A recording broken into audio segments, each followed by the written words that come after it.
Last time we ended on this note. We said that A is an n by n matrix with this characteristic polynomial. P of lambda is equal to lambda squared plus 1. And we said that we're working over the complex numbers. We said that we could find the eigenvalues of A, and the eigenvalues are the roots of this characteristic polynomial. And because we're working over the complex numbers, this polynomial is factorable. And it factors into lambda plus I times lambda minus I.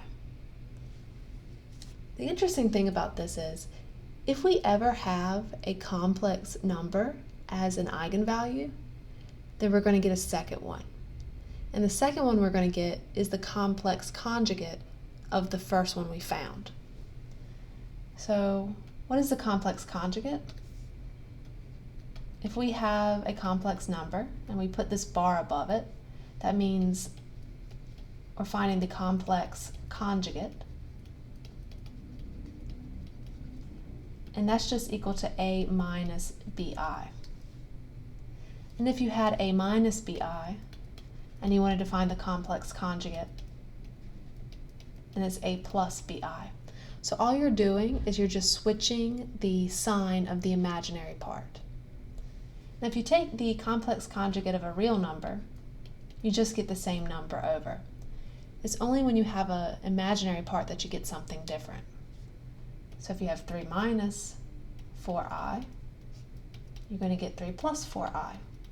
And if you just had negative 4i, you're going to get 4i. So you're just switching the sign of what's in front of that I.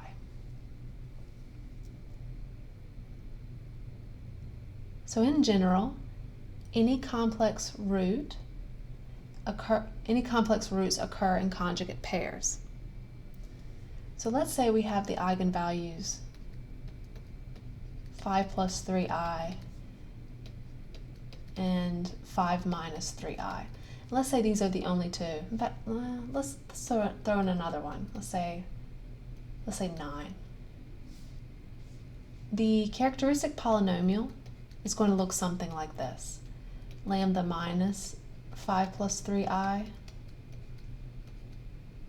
lambda minus 5 minus 3i, and lambda minus 9. Of course, you could have something like a 3, a 4, a 2 here. You could even put like a negative or a 5 in the front. But you can see that these are our eigenvalues, and we have multiplicities associated to them. So this is your characteristic polynomial is going to look something like this. Again, the eigenvalues that are complex, you're going to always have complex conjugates, so you're always going to have 2 of them, so they're always going to be an even number. You could have 2, 4, 6, 8, 10 complex eigenvalues, but you can have even or odd numbers of real eigenvalues.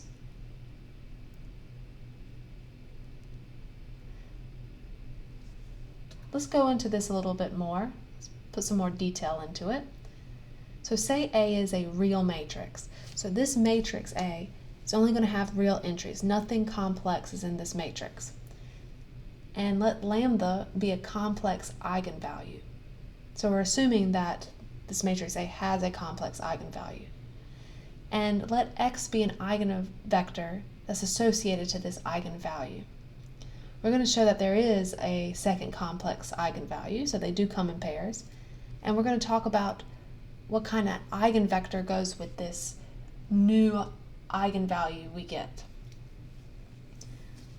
So also, this only works with real matrices, and in this class, that's what we're going to study. All of our matrices are going to be real.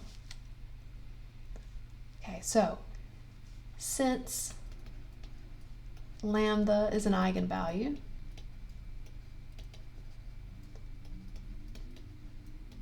and x an eigenvector associated to this lambda, we have that a times x is equal to lambda times x. Now, if this is true, we can also talk about something called the complex conjugate of a vector. So remember, this is going to be a column vector. So what does this mean? If I take a matrix that has real entries and multiply it by a column vector, we're going to say that this column vector could have complex entries. The only restriction is that A is real. Well, this is actually just going to be, if we're taking the complex conjugate, that's replacing everything inside that matrix. So if we have something like 5, 3 minus I, and 2, if we take the complex conjugate of this, this is going to be 5, 3 plus I, and 2. We're replacing the negative I with a positive I. So just changing the signs of the imaginary parts. But since this matrix is real, this is the same thing as just replacing the imaginary parts in the column vector x. And this is going to be equal to, well, we're taking a scalar and multiplying it with x, this vector, and then taking the complex conjugate. That's the same thing as taking the complex conjugate of x and multiplying it by lambda, the complex conjugate of lambda. So what do we have? We now have a new eigenvalue because we have this property that A times some column vector is equal to an eigenvalue, a scalar, which is the eigenvalue, times that vector. And this is an eigenvector associated to this particular eigenvalue. So if lambda is an eigenvalue, this implies, actually it's an if and only if statement, that the complex conjugate is an eigenvalue. And if x is an eigenvector that's associated with this lambda here, this is true if and only if the complex conjugate is an eigenvector. Let's look at an example. Let's say we have a 3 by 3 real matrix, and I tell you that lambda is an eigenvalue, and it's -1 plus 3i. And I also tell you that I have this vector 2, 2 plus I, 3i, that's in this particular eigenspace, this lambda eigenspace. Well, if this is true, you can tell me that lambda equal to -1 minus 3i is also an eigenvector.